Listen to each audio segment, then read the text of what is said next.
যে আল্লাহ সুবহানাহু ওয়া তাআলা আমাদেরকে এখানে আসার এবং জুমার মসজিদে উপস্থিত হওয়ার তৌফিক দান করে দিয়েছেন। তারই জন্য জানাই শুকরিয়া। সবাই বলি আলহামদুলিল্লাহ। অতঃপর দরুদ ও সালাম বর্ষিত হোক শেষ নবী, সর্বশ্রেষ্ঠ নবী, শাফিউল মুজরিমিন, রাহমাতাল লিল আলামিন জনাবে মুহাম্মদুর রাসূলুল্লাহ, সবাই বলি সাল্লাল্লাহু আলাইহি ওয়া সাল্লাতু ওয়া সাল্লামের প্রতি আল্লাহুম্মা সাল্লি আলাইহি ওয়া আল্লাহুম্মা বারিক আলাইহি। সংক্ষিপ্ত সময় আলোচনার বিষয় বর্তমান পরিস্থিতির মূল্যায়ন এবং ইসলাম। বর্তমান পরিস্থিতি এবং এ সম্পর্কে ইসলাম কি বলে সে সম্পর্কে আলোচনা করার চেষ্টা করব ইনশাআল্লাহ। মা তাওফিকি ইল্লা বিল্লাহ, আলাইহি তাওয়াক্কালতু ওয়া ইলাইহি উনীব। যত দিন যাচ্ছে ততই মসজিদ বৃদ্ধি পাচ্ছে, যত দিন যাচ্ছে ততই মাদ্রাসা বৃদ্ধি পাচ্ছে, যত দিন যাচ্ছে ততই মুসলিম সংখ্যা বৃদ্ধি পাচ্ছে, যত দিন যাচ্ছে প্রচলিত ইসলাম সারা পৃথিবীতে অনেক দেখা যাচ্ছে। যত দিন যাচ্ছে ততই প্রকৃত ইসলাম থেকে মানুষ দূরে সরে যাচ্ছে।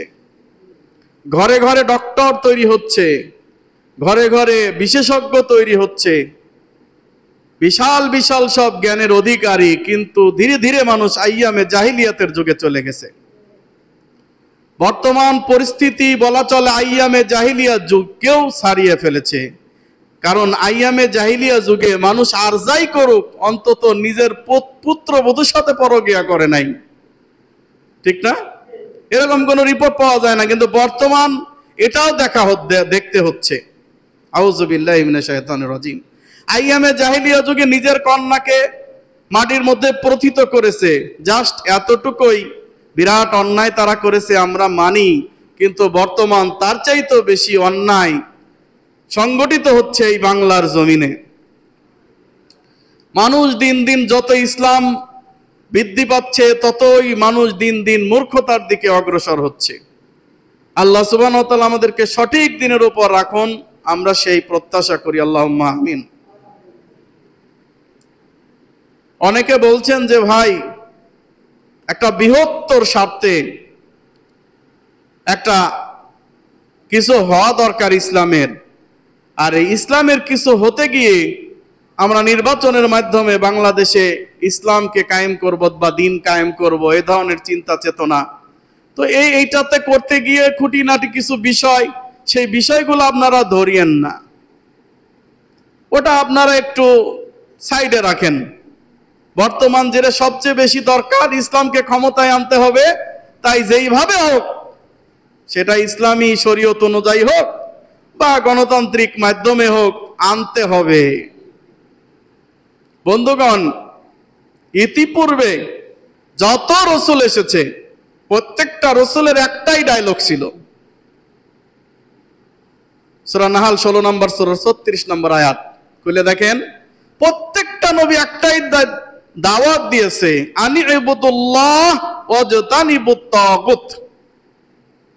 তোমরা একমাত্র শুধুমাত্র আল্লাহর ইবাদত করবে এবং তাগুত বর্জন করবে। এখন তাগুত কি?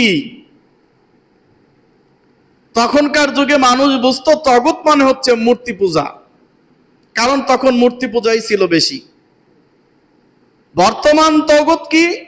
কোরআন এবং সহিহ হাদিসের বাইরে যত মত এবং পন্থা আছে সবই তাগুত। তো প্রত্যেকটি নবীর দাওয়াত একটাই ছিল, আনি ইবুদুল্লাহ, একমাত্র শুধুমাত্র আল্লাহর ইবাদত করবে এবং তাগুত বর্জন করবে। তখনকার যুগে ওই নবীরা 1,24,000 নবী এবং রাসূল অতিবাহিত হয়ে গেছে। এই নবীরা যখন দাওয়াত দিতেন যে মূর্তি পূজা করা যাবে না, আল্লাহর সাথে শরীক সাব্যস্ত করা যাবে না, তখন তারা বলতো, হে শুআইব, তুমি তোমার রবের ইবাদত করো গিয়ে, আমাদের কোনো অসুবিধা নাই, কিন্তু আমাদের এই ব্যবসা, আমাদের এই বাণিজ্য, মূর্তি নিয়ে আমরা যেটা করি, আমরা এটা চলার পথ তুমি বন্ধ করে দিও না। হে ইব্রাহিম, তুমি আর যাই বলো বলো, সমস্যা নাই, মূর্তি নিয়ে কথা বলো না। হে মুহাম্মদ সাল্লাল্লাহু আলাইহি ওয়াসাল্লাম, তুমি কাবা চত্বরে গিয়ে সারা দিন রাত ভর ইবাদত বন্দেগী করো, আমাদের কোনো অসুবিধা নেই, আমরা প্রমোট করি, তোমাদের সহযোগিতা করব। কিন্তু দয়া করে 360টা মূর্তির বিরুদ্ধে কথা বলো না, লাত মানাত উজ্জা এদের বিরুদ্ধে কথা বলো না, তাহলে আমাদের কোনোই সমস্যা নাই, তোমার ধর্ম তুমি সুন্দরভাবে আঞ্জাম দাও, আমরা তোমাদের সঙ্গে আছি। কিন্তু আল্লাহ নবী কি বললেন? কুলু লা ইলাহা ইল্লাল্লাহ তুফলিহুন, তোমরা বলো যে আল্লাহ ছাড়া হক কোনো মাবুদ নাই। ইবাদতের ক্ষেত্রে সালাত আদায় করতে গিয়ে যেমন আল্লাহ আমার রব, ঠিক রাজনীতির ক্ষেত্রে, রাষ্ট্রনীতির ক্ষেত্রে আল্লাহ আমার রব। এখানে অন্য কাউকে যদি আপনি রব সাব্যস্ত করেন তাহলে সেটাই হচ্ছে তাগুত। এখন আপনি যদি বলেন যে ভাই মূর্তি পূজা করো না, মাজার পূজা করো না, খানকা পূজা করো না, আপনাদের কেউ কিচ্ছু বলবে না, বলবে। কিন্তু যখন আপনি বলবেন গণতন্ত্র পূজা করবে না, তখন এই মসজিদ থেকে 3 জন দাঁড়িয়ে যাবে। কি বলেন আপনি? কি বলেন আপনি? আপনি কি বলতে চান? গণতন্ত্র ছাড়া কিভাবে ইসলাম আসবে? ইসলাম তো আসতে হবে, গণতন্ত্রের মাধ্যমে ইসলাম আসতে হবে। আল্লাহ তাআলা পবিত্র কোরআন নাজিল করে দিয়ে একে গণতন্ত্রের কাছে হাওলা করে দিলেন, ওহে আমার কোরআন এবং হাদিস, তুমি গণতন্ত্র ছাড়া প্রতিষ্ঠা লাভ করতে পারবে না। নাকি পরিস্থিতি এটা? এখন যদি আপনি বলেন যে গণতান্ত্রিক মাধ্যমে ইসলাম কায়েম, এটা সুদূর পরা হতো, ভাই এই পথে যায়েন না, ঈমান ধ্বংস হবে। না, বলতেছে যে না, এটা দিয়ে ইসলাম প্রতিষ্ঠিত করতে হবে, কেউ যদি এর বিরোধিতা করে তাহলে তার ঈমান থাকবে না। নাউজুবিল্লাহ। কি বলছে? কেউ যদি এখন এই গণতান্ত্রিক মাধ্যমে ইসলাম কায়েমের বিরোধিতা করে তাহলে তার ঈমান থাকবে না। এখন আমরা ইসলাম কায়েম করতে গিয়ে খুঁটিনাটি বিষয়, আমরা দুর্গা পূজায় একটু শুভেচ্ছা জানাইছি, এতে সমস্যাটা কি? আচ্ছা, আমরা দুর্গা পূজা গিয়ে পাহারা দিচ্ছি, এতে আমরা একটু এই সামান্য ব্যাপারে কি সমস্যা হইতে পারে? আমরা বলছি রোজার পূজায় একই জিনিস, খালি মুদ্রার এপিট আর ওপিট, এটা বললে কি এত অসুবিধা হয়ে যায় আপনাদের? আরে আমরা ইসলামটা কায়েম করে লই, তারপরে আমরা সবকিছু করব। সহিহ মুসলিমের 262 নম্বর হাদিস, সালমান ফারসি রাদিয়াল্লাহু তাআলা আনহুকে মুশরিকরা বলছে ঠাট্টা বিদ্রুপ করে, ওহে সালমান ফারসি, ঘটনা কি? তোমাদের নবী দেখি টয়লেটে যাওয়ার দোয়া শিখায়, তোমাদের নবী দেখি টয়লেট থেকে বের হওয়ার দোয়া শিখায়, তোমাদের নবী দেখি ডাইন হাত দিয়ে ইস্তেঞ্জা করতে বলে, তোমাদের নবী টয়লেট নিয়ে এত গবেষণা করে, ঘটনা কি? এই তোমাদের ইসলাম? কি বুঝলেন? কি বুঝলেন? সালমান ফারসি রাদিয়াল্লাহু তাআলা কে মুশরিকরা বলছে এই তোমাদের ইসলাম, এই ওযু করা, তারপরে তোমাদের একটু টয়লেটে থেকে বেরোনোর সময় কি দোয়া, ডাইন হাতে না বাম হাতে ব্যবহার করবে, এইটা নিয়ে তোমাদের, এইটাই তোমাদের নবী শিখানোর জন্য এসেছে, আর কাম নাই। আজকে ঠিক আমাদের ভাইয়েরা একই কথা বলছে, আর এই কামতে দিন করতে হবে, আগে রাষ্ট্রে ইসলাম প্রতিষ্ঠা করতে হবে, তারপর এগুলা ছোটখাটো বিষয় পরে দেখব। সালমান ফারসি রাদিয়াল্লাহু তাআলা উত্তর দিলেন, আজাল, জি ভাইয়া তুমি ঠিকই বলেছো, লাকাদ আন্নাস্তাকবিলাল কিবলাতা লিগাইতিন আও বাউলিন, আমাদের নবী শিক্ষা দেন তোমরা যখন পেশাবখানায় যাবে, পায়খানায় যাবে, কিবলার দিক রোখ করে পেশাব পায়খানা করবে না। আও নাস্তানজি বিল ইয়ামিনি, ডান হাত দিয়ে তোমরা ইস্তেঞ্জা করবে না, ডান হাত দিয়ে তোমাদের গুপ্তাঙ্গ ধরবে না, ডান হাত দিয়ে তোমরা শৌচ কার্য করবে না। আও নাস্তানজি বি আকাল্লি মিন সালাসাতি হাজার, 3টা বেদের ঢেলার নিচে তুমি ইস্তেঞ্জা করতে পারবে না। কুলুপ করার সময় যদি পানি না পাওয়া যায় তাহলে ঢিলা ব্যবহার করা যাবে, তবে 3টার নিচে ঢিলা ব্যবহার করলে শুদ্ধ হবে না। অনেকে আছে একবার এতগুলো টিস্যু যদি আপনি নিয়ে আপনার পেশাবখানায় রাখেন, ধরে রাখেন, হবে না। টিস্যুকে 3টা ভাগ করে নিতে হবে, এরপরে 3টা একবার দিয়ে তারপর আরেকটা ফেলে দিয়ে আরেকটা ফেলে দিয়ে আরেকটা ফেলে দিয়ে, এইভাবে। তাহলে আমাদেরকে বলেছেন যে 3 বেদর সংখ্যায় 3টা ঢিলার নিচে তোমরা ইস্তেঞ্জা করবে না। আও নাস্তানজাই বিরাজিন আজমিন, অথবা তোমরা গোবর দিয়ে অথবা হাড় দিয়ে ইস্তেনজা করবে না। কে বুঝলেন? মুশরিক ঠাট্টা করতেছে, তোমাদের নবী দেখি পেশাব পায়খানার আদব কাদব শিখায়। বলতেছে আরে শুধু তাই না, আমাদের নবী তো শেখায় যে ডান হাত দিয়ে পেশাব পায়খানা করা যাবে না, কেবলার দিকে পেশাব পায়খানা করা যাবে না। আমার নবী শিখায় যে খবরদার তোমরা তিনটার বেজোর সংখ্যা ব্যতীত তিনটা ঢিলার নিচে তোমরা ঢিলা ব্যবহার করবে না। আমার নবী শিখায় যে তোমরা গোবর দিয়ে কি করবে না, ইস্তেনজা করবে না। আমার নবী শিখায় যে খবরদার তোমরা হাড় দিয়ে পেশাব পায়খানা করবে না, ইস্তেনজা করবে না। কেন? কারণ গোবর হচ্ছে এটা জিনদের খাবার, কয়লা গোবর, আর হচ্ছে হাড্ডি হচ্ছে এটা কাদের খাবার? জিনদের খাবার। জিনরা যখন বিসমিল্লাহ বলে এটাতে মুখ দেয় তখন সেটাতে তার মাংস চলে আসে, তাদের খাবার উপযোগী হয়ে যায়। সুবহানাল্লাহ। সুতরাং জিন ভাইদের খাবার, তোমরা এটা খবরদার কি করো না, ইস্তেনজা করো না, তাহলে তারা সেই খাদ্য গ্রহণ করতে পারলো না। তো সালমান ফারসি রাদিয়াল্লাহু তাআলা বলছেন, জি ভাই ঠিকই বলেছেন, আমার নবী আমাদেরকে এইভাবে শেখায়। ছোটখাটো ব্যাপার বলে ইসলামে কোনো ব্যাপার নাই।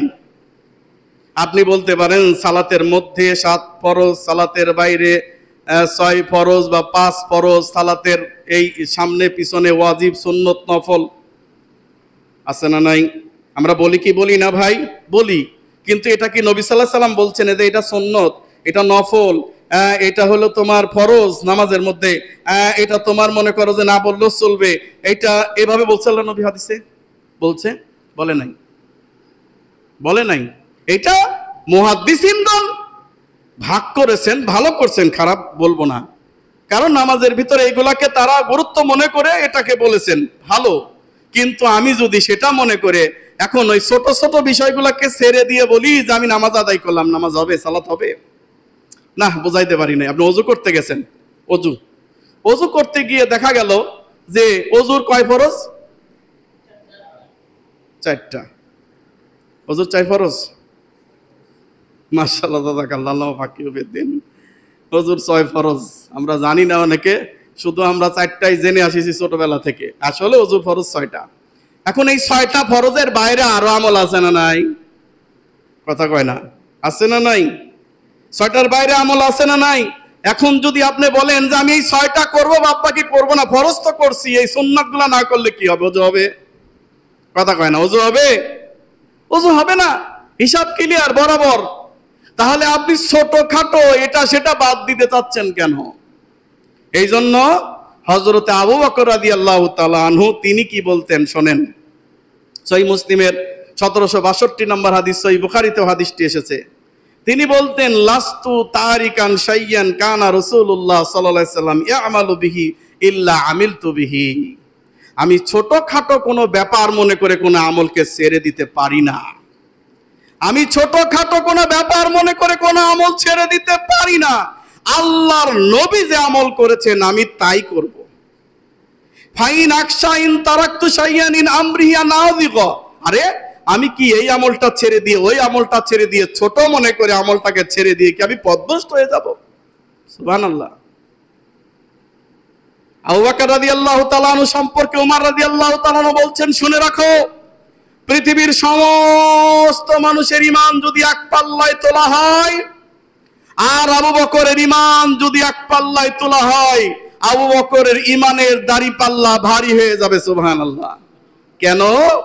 যখন কেউ বিশ্বাস করে নাই তখন নবী সাল্লাল্লাহু আলাইহি সাল্লামকে বিশ্বাস করছে আবু বকর রাদিয়াল্লাহু তাআলা। যখন তার সাথে কেউ ছিল না তখন তার সাথে ছিল সাইয়েদানা আবু বকর রাদিয়াল্লাহু তাআলা। নবী সাল্লাল্লাহু আলাইহি সাল্লামের মৃত্যুর পর শরীয়তকে প্রোটেকশন দিয়ে শরীয়তকে টিকে রাখার যে ভূমিকা পালন করেছেন তিনি হচ্ছেন আবু বকর রাদিয়াল্লাহু তাআলা। নবী সাল্লাল্লাহু আলাইহি সাল্লামের মৃত্যুর পর নবী সাল্লাল্লাহু আলাইহি সাল্লামের লাশটাকে নিয়ে যখন এক একজন এক এক কথা বলছে তখন দৃঢ় কণ্ঠে তিনি বলেছিলেন তার নাম হচ্ছে আবু বকর রাদিয়াল্লাহু তাআলা। হযরতে আবু বকর রাদিয়াল্লাহু তাআলা আনহু রাসূল সাল্লাল্লাহু আলাইহি সাল্লাম মৃত্যুবরণ করলেন। মৃত্যুবরণ করার পরে তখন তাকে একটা চাদর দিয়ে ঢেকে রাখা হলো। হযরত উমর বিন খাত্তাব রাদিয়াল্লাহু তাআলা মসজিদে নববীতে দাঁড়িয়ে বলছে, কেউ যদি বলে মুহাম্মদ সাল্লাল্লাহু আলাইহি সাল্লাম মৃত্যুবরণ করেছে, আমি তাকে সরাসরি তার ঘাড়ের উপর মারব এবং তার মাথা বিচ্ছিন্ন করে দেব। উমরের ভয় সব থরকম্প। উমরকে আল্লাহ নবী বলেন, উমর, তোমারে দেখলে শয়তান এমন ধরনের ডরায়, তুমি যে রাস্তা দিয়ে চলো সেই রাস্তা দিয়ে শয়তানও চলে না। সুবহানাল্লাহ। এক একজন সাহাবীর এক একটা মর্তবা ছিল। হযরত আবু বকর রাদিয়াল্লাহু তাআলা ঘরের ভিতরে ঢুকছে, আল্লাহ নবী সাল্লাল্লাহু আলাইহি সাল্লামের উরাটা বের করা, এইভাবে বের করা, তিনি ওটা ঢাকলেন না। উমর রাদিয়াল্লাহু তাআলা ঢুকছে, তিনি উরাটা ঢাকলেন না। এরপরে যিনি ঢুকলেন তিনি হচ্ছেন উসমান বিন আফফান রাদিয়াল্লাহু তাআলা যুন্নরাইন। তিনি সঙ্গে সঙ্গে উঠে শুয়েছিলেন, উঠে বসে সুন্দর করে কাপড় চোপড় রেখে তারপরে তিনি তার সঙ্গে সাক্ষাৎ করলেন। বসছেন, তখন ওসমান ঢুকছে। ওসমান ঢোকার পরে বের হয়ে যাওয়ার পরে আয়েশা রাদিয়াল্লাহু তাআলা বলছেন, আবু বকর প্রবেশ করলো, আপনি উরা ঢেকলেন না। ও ওমর রাদিয়াল্লাহু তাআলা প্রবেশ করলো, আপনি উরা ঢেকলেন না। আর উসমান ঢুকলো, আপনি শুধু ঢেকলেনই না, আপনি নিজেকে সংযত করে সুন্দর হয়ে বসলেন। ঘটনাটা কি? বলতেছে, আয়েশা, যাকে দেখে আল্লাহর ফেরেশতারা লজ্জা করে, আমি তাকে দেখে লজ্জা না করে পারি? সুবহানাল্লাহ, সুবহানাল্লাহ বিহামদি, সুবহানাল্লাহিল আযীম। আর এই ওসমানকে হত্যা করেছিল খারিজিরা। বর্তমান নব্য খারিজি আছে, আপনার তাদের নাম বলতে চাই না, কারণ বললেই তিনজন লোক উঠে দাঁড়ায় যায়। হ্যাঁ মিয়া, আপনারা পারেন না, কথা কন না, আবার এদের বিরুদ্ধাচরণ করেন। আজকে সকালবেলা দার্স দিচ্ছিলাম, সূরা বাকারার তাফসীর পেশ করতেছিলাম, দার্স দিচ্ছিলাম ফজরের নামাজের পরে। যখন আমি গণতন্ত্রের কথা বলছি যে এটা শুধু হারাম নয়, এটা একটা সুদূর পরিকল্পনা রয়েছে। এখন এই সারা বিশ্বকে একজন পরিবার, একটা পরিবার চালায়, সেই পরিবারটা ইহুদি পরিবার। এই ইহুদি পরিবারের বিরুদ্ধে যদি ট্রাম্প কিছু বলে, আমেরিকাও থাকবে না। কথা বলেন নাই? এই যে উপমহাদেশ চালাইতো কারা? East India Company. East India Company চালাইতো না? তারা 200 বছর রাজত্ব করে গেছে। ইস্ট ইন্ডিয়া কোম্পানির মতো এরা হচ্ছে সেই রকম ক্ষমতাধর, যুগের পর যুগ এরা সারা পৃথিবীর সমস্ত পৃথিবীর যত অর্থ, রাজনীতি, আর আমরা বলেন এআই বলেন, আর যত সফটওয়্যার বলেন, সব তারা তৈরি করেছে ওই কোম্পানি।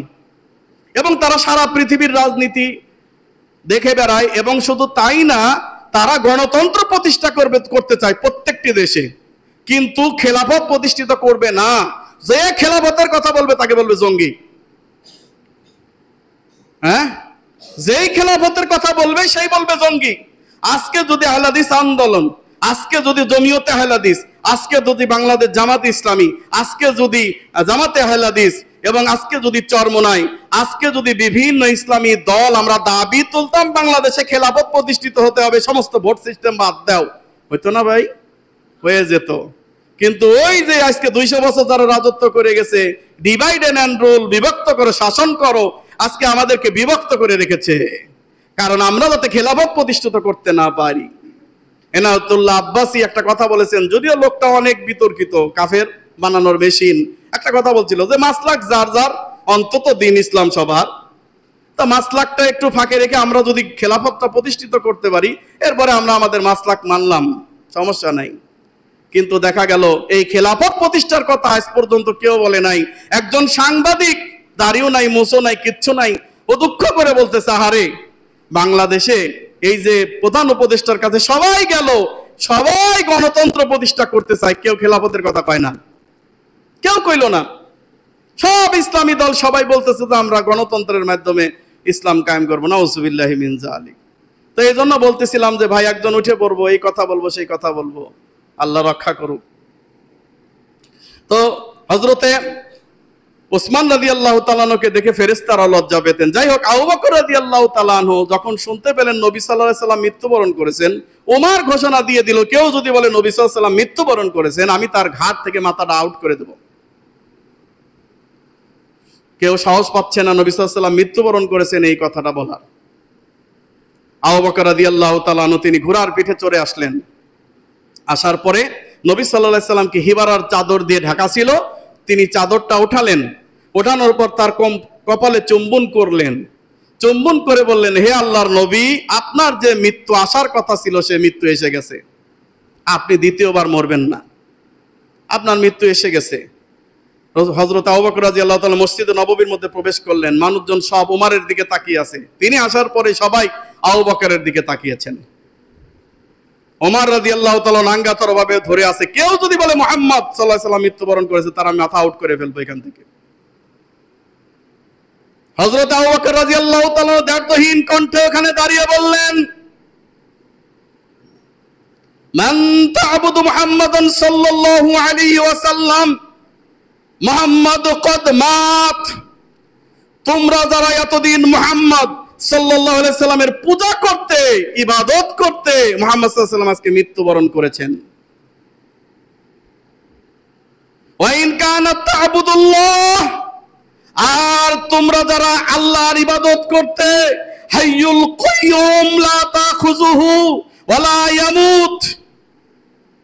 শুনে রাখো, যারা আল্লাহর ইবাদত করতে, মনে রাখবা আল্লাহ কখনো মৃত্যুবরণ করবেন না, তিনি চিরঞ্জীব শাশ্বত। সুবহানাল্লাহ।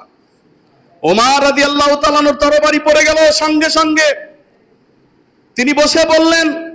এরপর তিনি কোরআনের সূরা আলে ইমরান 3 নম্বর সূরা 144 নম্বর আয়াত তেলাওয়াত করলেন, ওমা মুহাম্মাদিল্লা রাসূল কদ খালাত মিন ক্বাবলিহি রাসূল আফা ইম্মা আও কুতিলা আনকালাবতুম আলা আকাবিকুম। আরে মুহাম্মদ সাল্লাল্লাহু আলাইহি ওয়াসাল্লাম একজন মানুষ ছাড়া, একজন নবী ছাড়া আর কিছুই ছিলেন না। সুতরাং তিনি যদি মৃত্যুবরণ করেন, তাহলে কি তোমরা ইসলাম ছেড়ে দিবে?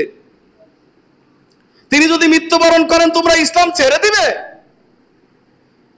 এটা আয়াত নাজিল হয়েছিল উহুদের যুদ্ধে। এই আয়াতটা শুনে সাহাবায়ে কেরাম আশ্চর্য হয়ে গেলেন, কোরআনে এই আয়াত আছে নাকি? তারা মনে হয় জানতোই না, মনে হয় আজকে আয়াতটা নতুন নাজিল হইল। সবাই এই আয়াত তেলাওয়াত করতে শুরু করে দিলেন। তিনি দ্ব্যর্থহীন কণ্ঠে বললেন, আল্লাহর নবী সাল্লাল্লাহু আলাইহি সাল্লাম মৃত্যুবরণ করেছেন। এখানে একটা তথ্য জেনে নেন। অনেকে আপনাকে বলে, এই মুহাম্মদ সাল্লাল্লাহু আলাইহি সাল্লাম মৃত্যুবরণ করলেন, তার লাশ 3 দিন পর কেন দাফন করা হলো? অথচ নবী সাল্লাল্লাহু আলাইহি সাল্লাম বলছেন তাড়াতাড়ি দাফন করো। সবার জানাজা হয়, আল্লাহ নবী সাল্লাল্লাহু আলাইহি সাল্লামের জানাজা কেন হলো না? প্রশ্নগুলো ছুড়ে দেয় কি দেয় না? এটার উত্তর অনেকেই জানেন না, আজকে জেনে নেন। মুহাম্মদ সাল্লাল্লাহু আলাইহি সাল্লামের 3 দিন পর্যন্ত বিলম্ব হওয়ার একটা মাত্র কারণ ছিল তার জানাজার কারণে। অনেকে বলে খেলাফত নিয়ে মারামারি কাটাকাটি, না, এটা বিষয় না। কারণ আল্লাহ নবী সাল্লাল্লাহু আলাইহি সাল্লাম যখন মৃত্যুবরণ করলেন, তখন আবু বকর রাদিয়াল্লাহু তাআলা বলছেন, প্রত্যেকটি নবী যেখানে মৃত্যুবরণ করে সেখানেই তার কবর হয়, এখান থেকে তাকে সরানো যাবে না। তখন তিনি যেখানে মৃত্যুবরণ করেছিলেন, আয়েশা রাদিয়াল্লাহু তাআলার হুজরাতে ঘরে, আর সেখান থেকে চকিটা সরিয়ে দিয়ে সেখানে গর্ত খনন করা হলো, কবর খনন করা হলো, সেখানেই তাকে গোসল করানো হলো, সেখানেই তাকে দাফন দেওয়া হলো। এবং সেখানেই তাকে দাফন দেওয়ার আগে ওইখানেই লাশটা রেখে সবাই জানাজা পড়েছে 10 জন করে। কারণ ওইটুক ঘরের মধ্যে কি সবাই ঢোকা সম্ভব? 10 জন করে ব্যক্তিগতভাবে জানাজা হয়েছে, কোনো ইমাম ছিল না। কথা বুঝতে পারছেন? তো এখন 1,24,000 বেশি সাহাবায়ে কেরাম ছিলেন। তো তারা যদি 10 জন করে সেখানে জানাজা পড়ে, তাহলে কতদিন লাগতে পারে বলেন? 3 দিন তো কমই লেগেছে। তাহলে আপনি উল্টাপাল্টা কথা কেন সমাজে প্রচার করেন? আল্লাহর নবী জানাজা হয় নাই, কেন তার লাশকে এতদিন দাফন করতে হলো, ইত্যাদি ইত্যাদি বলে পরিবেশ ঘোলাটে করতে চাইটা ঠিক নয়। মুহাম্মদ সাল্লাল্লাহু আলাইহি সাল্লাম মৃত্যুবরণ করলেন। মৃত্যুবরণ করার পরে তার জানাজা হলো, দাফন হলো, কাফন হলো। এবার কে খলিফা হবে এটা নিয়ে মতনৈক্য সৃষ্টি হয়ে গেল। আবু বকর রাদিয়াল্লাহু তাআলা হাদিস পেশ করলেন, কেউ যদি নেতা হয়, খলিফা হয়, তাহলে কুরাইশ থেকেই হবে, কারণ আল্লাহর নবীর স্পষ্ট হাদিস আছে কুরাইশ থেকে নেতা হতে হবে। অতঃপর কুরাইশ থেকে আবু বকর রাদিয়াল্লাহু তাআলার হাতে ওমর গিয়া বায়াত নিলেন, এরপর আলী, এরপর ওসমান, সবাই যখন তার হাতে বায়াত নিলেন, তিনি খলিফা হয়ে গেলেন। তিনি খেলাফতে বসে গেলেন। খেলাফতে বসে যাওয়ার পরে এবার সমস্যা তৈরি হয়ে গেল, বিদ্রোহ। সেটা কি? যাকাত দানে অস্বীকারী। বলতেছে যে না, আমরা এবার যাকাত দেব না, আল্লাহর নবীর হাতে যাকাত দিয়েছি, এখন তো সে নবী বেঁচে নাই, তাহলে আমরা ওমরের হাতে, আবু বকরের হাতে যাকাত দেব না। পরিস্থিতি এত ঘোলাটে হয়ে গেল যে ওমর রাদিয়াল্লাহু তাআলা আনহুকে আবু বকরের কাছে পাঠাইতে বাধ্য হইল মানুষজন। বলল যে যেহেতু এত সমস্যা, আপনি হচ্ছেন ওমর, আপনি যান আবু বকরের কাছে গিয়ে এবারের মতো বলেন যে যাক, এখন যে সমস্যা ফিতনাত তৈরি হয়েছে, এবারের মতো জাকাতটা বাদ দেন, পরের বছর থেকে মানুষ জাকাত দেবে। আবু বকর রাদিয়াল্লাহু তাআলা আনহুর কাছে গিয়ে যখন ওমর রাদিয়াল্লাহু তাআলা আনহু বললেন, হে আবু বকর ভাই আমার, মানুষের পরিস্থিতি খুব খারাপ, এই বছর ফিতনার বছর, অন্তত পক্ষে ছেড়ে দেন, এই বছর আমরা জাকাত তাদের কাছ থেকে না নিয়ে আগামী বছর থেকে নেব, এই পরামর্শ দিচ্ছি আপনাকে, আমার পরামর্শটা আপনি গ্রহণ করতে পারেন, নাও পারেন সেটা আপনার ব্যাপার। আবু বকর রাদিয়াল্লাহু তাআলা আনহু হযরতে উমর বিন খাত্তাব রাদিয়াল্লাহু তাআলার দাড়িটা খপ করে ধরে ফেললেন, এইভাবে দুই হাত দিয়ে দাড়িটা ধরে বলেন, উমর, উমর, তুমি কি সেই উমর?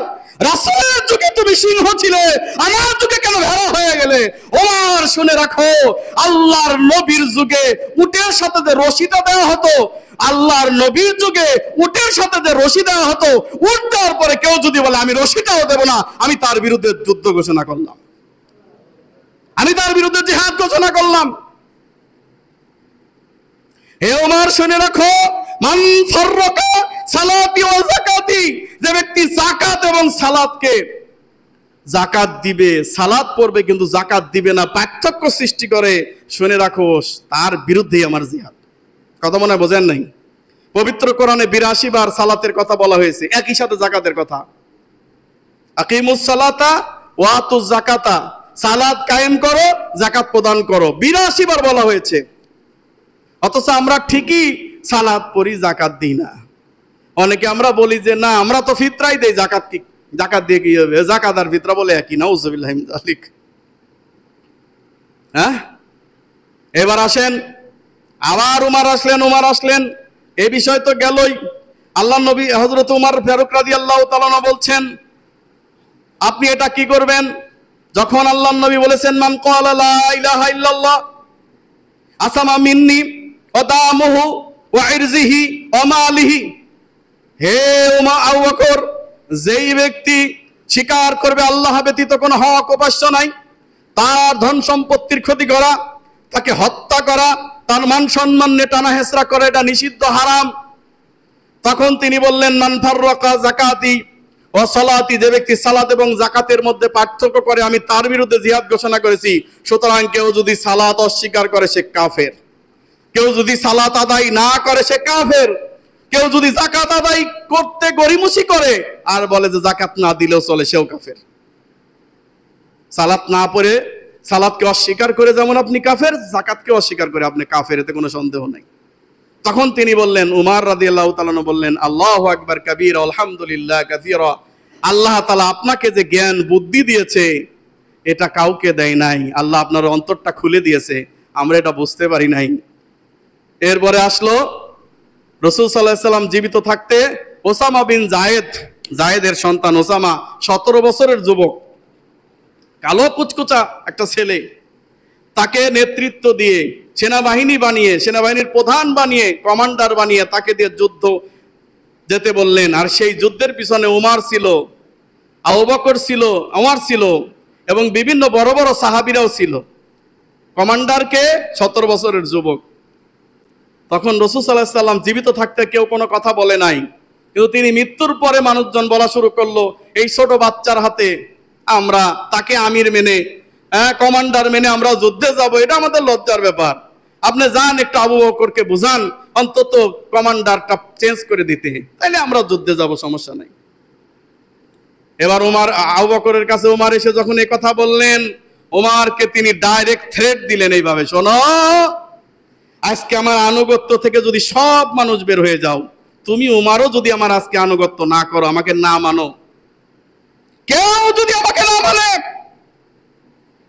পুরো মদিনায় যদি আমি একা পরিত্যক্ত হই, উম্মুল মুমিনিনের পা যদি বাঘ টেনে নিয়ে যায়, আমি মদিনায় একা পরিত্যক্ত হই, আল্লাহর নবী যে হাতে পতাকা বেঁধেছে ওসামার হাতে, সেই পতাকা আমি খুলতে পারি না। সুবহানাল্লাহ, বিহামদিহি, সুবহানাল্লাহিল আযীম।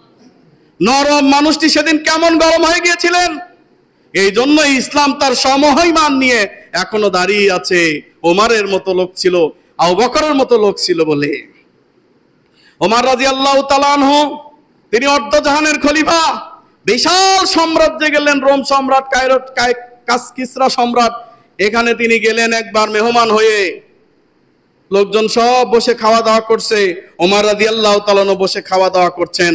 হঠাৎ করে ওমরের প্লেট থেকে দুটা খানা পড়ে গেল। তখন পাশে সাথী বলতেছে, হে ওমর, এটা বিশাল একটা মজলিস, এই মজলিসে যদি আপনি এইটা তুলেন, খাওয়াটা তুলেন, তাহলে সমস্ত মানুষ মাইন্ড করবে, মানে এখানে এটা চলে না, আপনি আপাতত এটা ছেড়ে দেন। ওমর রাদিয়াল্লাহু তাআলা বললেন, কি বলো তুমি? এই আহম্মকদের জন্য আমি রাসূলের সুন্নাত ছেড়ে দেব? বলো কি? এই আহম্মকদের জন্য আমি রাসূলের সুন্নাত ছেড়ে দেব? দেখেন, এত বড় জায়গায় গিয়ে, আর আজকে আমরা প্রধানমন্ত্রী যদি দাওয়াত দেয়, তাইলে আমরা কি সেজদা করা লাগবে? আর কিছু করা লাগবে? তেল কতটুকু দেওয়া লাগবে? বাংলাদেশের তেলের দাম এমনি বাড়ছে। আরে আমি হাতেম বিন পারভেজ, ওইখানে গিয়ে আমার ইমান ঠিক থাকে না, কি বলবো বলেন? আমাদের ইমানের পরিস্থিতি এমন খারাপ হয়ে গেছে, সেখানে গিয়ে আমরা তেলবাজি শুরু করে দেই। এখনই যদি কেউ ঢোকে, মেয়র বা পদপ্রার্থী বা সাংসদ পদপ্রার্থী, এরা যদি ঢোকে মসজিদের মধ্যে, এই তাড়াতাড়ি সব উঠে যাবে, স্যার স্যার আসেন, এই জায়গায় বসেন, এই জায়গায় বসেন। এদের পিরুজ আলীর এক ভাই আছে, আমাদের দিনী ভাই শরীফ ভাই, উনি নিজে সাক্ষী। ওনাদের পাশে এক মসজিদে আমি খুতবা দিচ্ছি, এই মুহূর্তে একজন বিশাল জিলাপির ড্যাগ নিয়ে ঢুকছে। ড্যাগ নিয়ে ঢুকে ওই এক পাশে জিলাপি রেখে তারপরে আমাকে বলছে কি, ও যে অমক নেত্রী, মানে নাম বলতে চাই না, এক মহিলা আর কি, উনি আর কি উপজেলা চেয়ারম্যান হবে, ওনার জন্য দোয়া করতে কইছে। তো দুইজন কানাকানি করতেছে, তুই কয় তুই ক, ও হুজুর কিন্তু খুব সমস্যা আছে, কইলে ঝাড়ি দিবার পারে, তুই কয়। আমি শুনছি ফাঁকে থেকে, শুনে বলছে, খবরদার জিলাপি যেন মসজিদের মধ্যে প্রবেশ না করে, বাইর করেন, জিলাপি যেন মসজিদের মধ্যে প্রবেশ করে না, বাইর করেন। এমনি তো গণতন্ত্র হারাম, তারপরে আবার নারী, সে চেয়ারম্যান হবে, তার জন্য আমার দোয়া করা লাগবে। আরে আমার মৃত্যুটা কেন হইলো না? হ্যাঁ, মালাকুল মউত কেন আসলো না আমার কাছে? আর আমার তো মরে যাওয়া উচিত। আমি যদি ওই নারীর জন্য দোয়া করি, নারী হবে ওয়ার্ড মেম্বার, নারী হবে চেয়ারম্যান, নারী হবে সাংসদ, নারী হবে মন্ত্রী, আর আমি হুজুর ওয়াজ করে আমি তার জন্য দোয়া করব, এর চাইতে আমার মৃত্যু প্রয়োজন।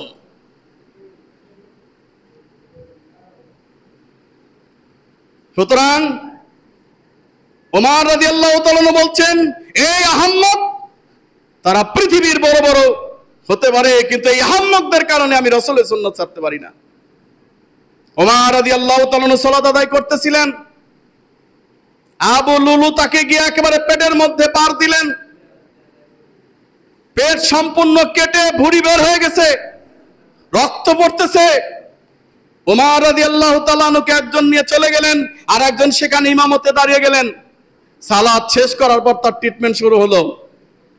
কিছুতেই কিছু হচ্ছে না, সব বের হয়ে যাচ্ছে, যা খাবার দিচ্ছে সব বের হয়ে যাচ্ছে, সব বের হয়ে যাচ্ছে। কথা বোঝেন নাই? পেট ফেরে গেছে, যা খাবার দিচ্ছে সব বের হয়ে যাচ্ছে। ইতিমধ্যে একজন তাগড়া জওয়ান, আধুনিক বপু সম্পূর্ণ, খুব ভালো নেতৃত্ব স্থানীয় একজন ছেলে, যুবক ছেলে, এসে বলতেছেন, ওমর তুমি এটা করেছো, ওমর তুমি ওটা করেছো, ওমর তুমি সেটা করেছো। ওমর, আল্লাহর নবী তো বলেছেন তুমি জান্নাতে যাবে 10 জনের একজন। ওমর রাদিয়াল্লাহু তাআলা আনহু অসুস্থ অবস্থায় যে কথাটি বললেন, যুবক তুমি যা বলেছো ভালোই বলেছো, যুবক তোমার প্যান্টটা টাকনুর নিচে কেন? এই যুবক তোমার লুঙ্গিটা টাকনুর নিচে কেন? যুবক তোমার পায়জামাটা টাকনুর নিচে কেন? পেট ফেরেছে, খাবার দিচ্ছে, বের হয়ে যাচ্ছে। এই মুহূর্তে ওমর ফারুক রাদিয়াল্লাহু তাআলা বলছে, অসম্ভব যুবক, তোমাকে দিয়ে দিন কায়েম হবে না। অসম্ভব যুবক, তুমি আল্লাহর রাসূলের দাড়িকে কেটে সেটে সাইজ করে রাখবা, তোমার দিয়ে দিন কায়েম হবে না। অসম্ভব যুবক, রাসূলের সুন্নাতের বিরোধিতা করবে, তোমার দ্বারা দিন কায়েম হবে না। আগে 3.5 হাত বডির ভিতরে দিন কায়েম করো। তোমার 3.5 হাত বডির মধ্যে দিন কায়েম নাই। তোমার বাড়িতে 5 জনের 4 জনই সালাত আদায় করে না, তোমার বাড়িতে তুমি দিন কায়েম করতে পারো নাই। তুমি এসে এবার রাষ্ট্রে দিন কায়েম করবা, তুমি রাস্তায় মিছিল করে দিন কায়েম করবা, হ্যাঁ, তুমি মানুষের দ্বারা ভোট ভিক্ষা করে দিন কায়েম করবা। এক সাহাবী দুইজন লোককে নিয়ে এসেছে আল্লাহর নবীর কাছে, সম্ভবত আশআরী রাদিয়াল্লাহু তাআলা আনহু। বলতেছে, আল্লাহর নবী, এই লোকটা তো অনেক, এই দুইটা লোক না অনেক কাজের লোক, আপনি একটা কাজ করেন, এদেরকে একটা কাজের দায়িত্ব দিয়ে দেন। কি বোঝেন নাই? একটা দায়িত্ব দিয়ে দেন। তখন রাসূলুল্লাহ সাল্লাল্লাহু আলাইহি ওয়াসাল্লাম বলছেন, ওরে, আমাদের কাছে যে দায়িত্ব চেয়ে নেয় সে দায়িত্ব পায় না, দায়িত্ব যে চেয়ে নেয় সে পায় না।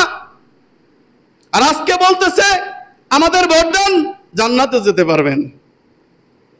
হ্যাঁ, আপনি যখন ভোট দেওয়ার জন্য ওই কোথায় ভোটের অফিসে যাবেন, যে ঢুকেই ওই প্রতীকটা দেখে বলবেন বিসমিল্লাহ, সিলটা মারার পরে বলবেন আলহামদুলিল্লাহ, সিলটা মেরে এসে বলবেন সুবহানাল্লাহ, আস্তাগফিরুল্লাহ, নাউযুবিল্লাহ মিন যালিক।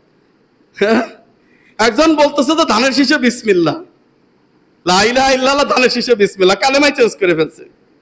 তোদের তো কালেমা বলাই উচিত না, কারণ কালেমা তো তারা মানেই না। তাদের মহাসচিবই বলছে, কি বলছে, যে না, আমরা শরিয়া শাসন বিশ্বাস করি না। কেউ যদি শরিয়া শাসন বিশ্বাস না করে সে কাফের না মুসলমান? 100% কাফের। কোনো সন্দেহ আছে? কোনো সন্দেহ নাই। আরেকটা জিনিস দেখেন, আল্লাহর নবী সাল্লাল্লাহু আলাইহি সাল্লাম যখন কোরআন নাজিল হচ্ছিল, কাফের মুশরিকরা বলল, হে আল্লাহর নবী, তুমি যে কোরআনটা নাজিল করছো আল্লাহর পক্ষ থেকে আসছে, আমরা বিশ্বাস করলাম, কিন্তু ঘটনা হচ্ছে কি, ওই কিছু কিছু জায়গায় যদি একটু পরিবর্তন করে দিতা, কিছু কিছু যদি একটু পাল্টায় দিতা, এই বিধানগুলো আমাদের কাছে ভালো মনে হয় না। যেমন মদ খাওয়া, এটা আমাদের মদ যা মিশে গেছে, এটা যদি একটু বাদ দিয়ে দিতা, তাহলে আমরা ইসলাম গ্রহণ করে ফেলতাম। মুশরিকরা বলছিল কি বলে নাই? নাকি ভাই আপনারা কোরআন পড়েন না? হ্যাঁ, মুশরিকরা কথা বলেছিল। আল্লাহ তাআলা আয়াত নাজিল করে দিল, নবী তুমি বলে দাও এই কোরআন পরিবর্তন করার কোনো ক্ষমতা আমার নাই। একটা আয়াত, একটা অক্ষর পরিবর্তন করার কোনো ক্ষমতা আমার নাই। আমার আল্লাহ তো আমাকে নির্দেশ করেছে, আমি তাই প্রচার করি, এর বাইরে না। আর এই দিন কায়েমের ঝান্ডাধারী বলছে, আমরা ইসলামের সাথে কোরআনের আয়াত পরিবর্তন করে দিতে পারি, অসুবিধা নাই। নাউযুবিল্লাহি মিন যালিক। আমরা বিধানটাকে একটু উল্টাপাল্টা করে নিয়ে চলতে পারি, অসুবিধা নাই। আস্তাগফিরুল্লাহ, নাউযুবিল্লাহি মিন যালিক। তাহলে ওই মুশরিকরা ভালো নাকি এই নব্য মুশরিকরা ভালো? আগের মুশরিকরা ভালো, তারা খালি বলছিল কোরআন পরিবর্তন করে দাও, পরিবর্তন করতে পারে নাই। আর আজকে আমাদের অনেক হুজুররা কোরআন পরিবর্তন করে দিয়েছে। আমি 1000 আমলের কথা জানি, 1000 আমলের কথা জানি, কোরআনও নাই হাদিসও নাই, পরিবর্তন করে দিছে। এদের কেউ কিচ্ছু কয় না, কারণ এরা ধর্মের লেবাস পরে করে। আজকে যদি আসাদ নূর কইতো, তাসলিমা নাসরিন কইতো, তাহলে একেবারে বিশাল আকারে সম্মেলন শুরু হয়ে যেত। আর এরা যখন বলতেছে যে নবী সাংবাদিক, নবী অমক তমক, আল্লাহর নবীর স্ত্রী ভার্জিন না, ইমপ্যাক্ট না, ইত্যাদি, এগুলা নিয়ে তেমন কোনো সমস্যা হয় না, কারণ ওরা হুজুরের লেভেল পড়ছে। আর যারা হুজুরের লেভেল পড়ে নাই, স্বগোচিত নাস্তিক, তারা যদি বলে তো উত্তাল হয়ে যেত। আল্লাহ আমাদের রক্ষা করুন, আল্লাহুম্মা আমিন। সুতরাং ভাই, ছোট ব্যাপার মনে করে ইসলামের কোন শাইরকে, ইসলামের কোন নিদর্শনকে ছেড়ে দেওয়া যাবে না। যা কিছু আছে কোরআন এবং সহিহ হাদিস অনুযায়ী আমল করতে হবে।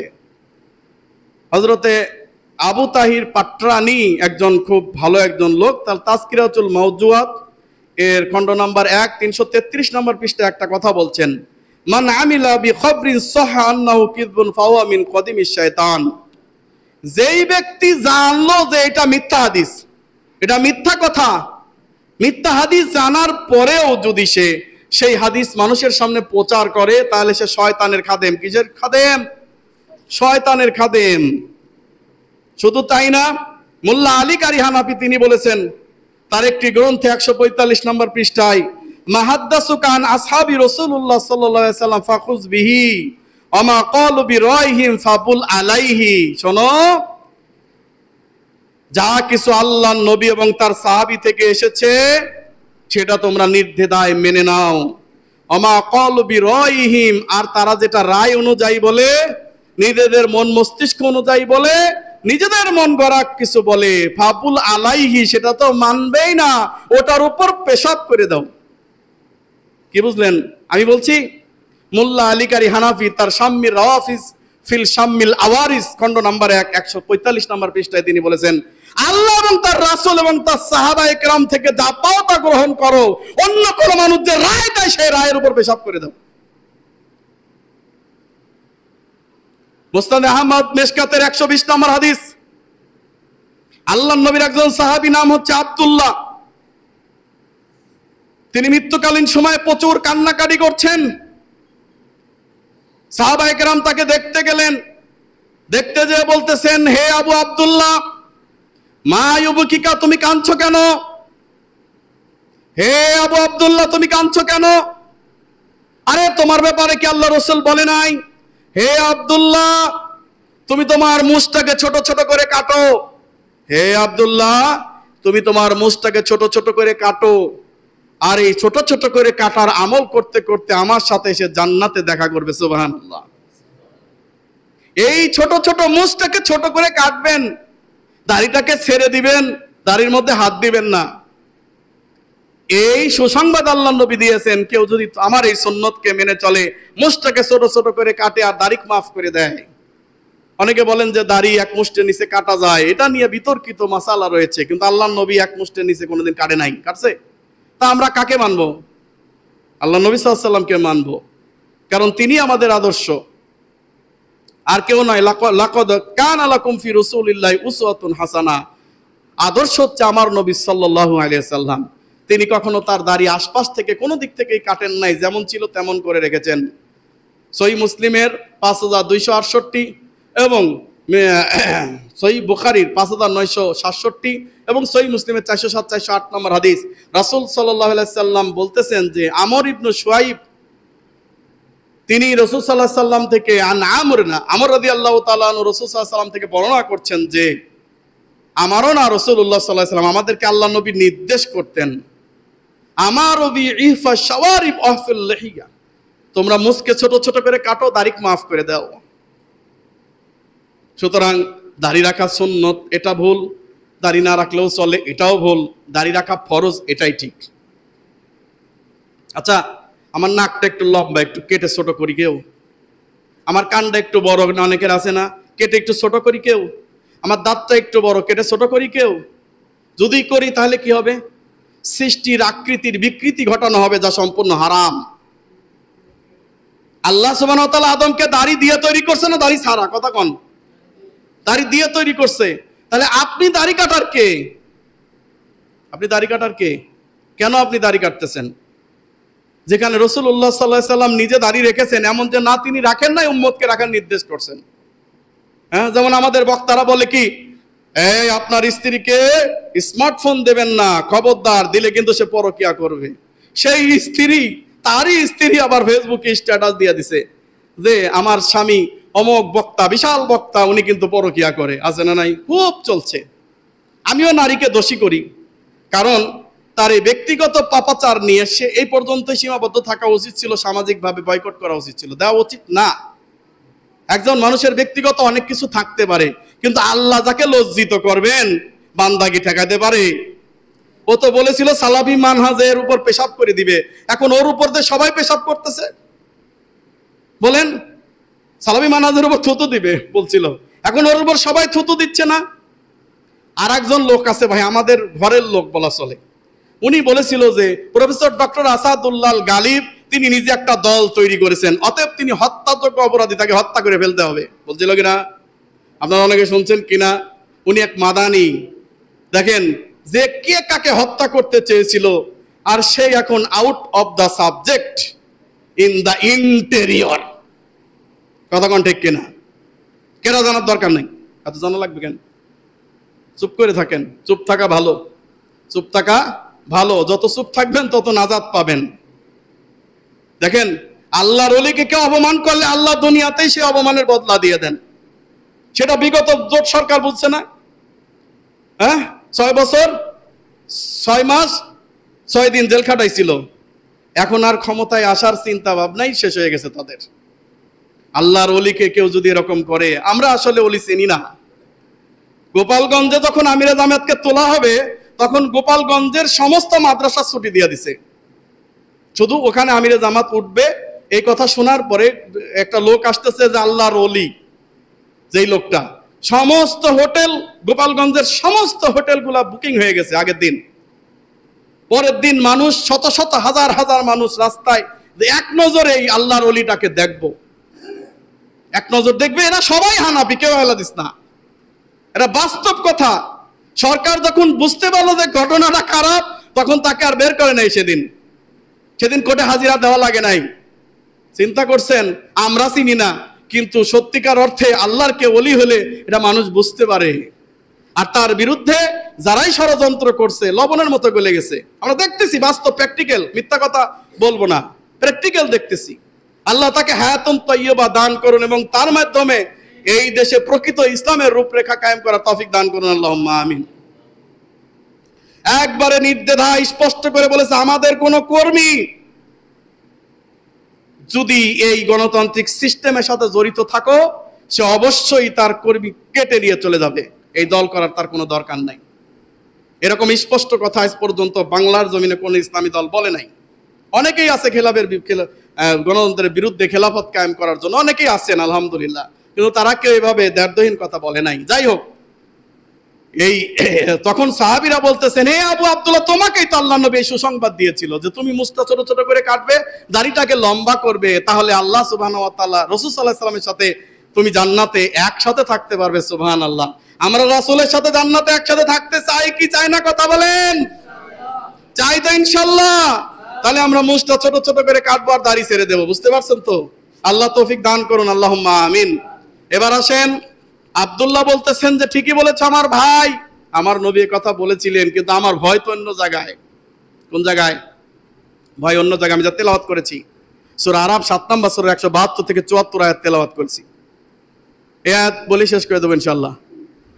وَإِذْ أَخَذَ رَبُّكَ مِنْ بَنِي آدَمَ مِنْ ظُهُورِهِمْ ذُرِّيَّتَهُمْ وَأَشْهَدَهُمْ عَلَى أَنفُسِهِمْ أَلَسْتُ بِرَبِّكُمْ قَالُوا بَلَى شَهِدْنَا أَنْ تَقُولُوا يَوْمَ الْقِيَامَةِ إِنَّا كُنَّا عَنْ هَذَا غَافِلِينَ أو تقولوا إنما أشرك آباؤنا من قبل وكنا ذرية من بعدهم أفتهلكنا بما فعل المبطلون। আল্লাহ বলছেন, নবী হে, স্মরণ করো সেই সময়ের কথা। وَإِذَا أَخَذَ رَبُّكَ مِنْ بَنِي آدَمَ, তোমার পিতার পৃষ্ঠদেশ আদম আলাইহিস সালামের পৃষ্ঠদেশ মাসে করে পৃথিবীতে যত সন্তান জন্মাবে কিয়ামত পর্যন্ত এবং জন্মেছে সমস্ত সন্তানগুলাকে একটা মাঠের মধ্যে জড়ো করে পিপিলিকার মতো আকৃতি দিয়েছিলেন, কিন্তু বুদ্ধি দিয়েছিলেন, বিবেক দিয়েছিলেন, সবকিছু বোঝার মতো ক্ষমতা দিয়েছিলেন। ছোট্ট ছোট্ট আকৃতি করে আল্লাহ সুবহানাহু ওয়া তাআলা একটা মাঠের মধ্যে একত্রিত করলেন। একত্রিত করার পরে আল্লাহ নবী বলছেন, কাউকে ডান দিকে রাখলেন, কাউকে বাম দিকে রাখলেন।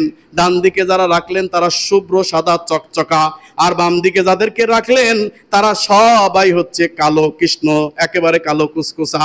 আল্লাহ নবী সাল্লাল্লাহু আলাইহি সাল্লাম বললেন, ও আমার সাহাবীরা রে, এই যে ডান দিকে যাদেরকে দেখছো তারা সবাই জান্নাতি, আর বাম দিকে যাদেরকে দেখছো তারা সবাই জাহান্নামী।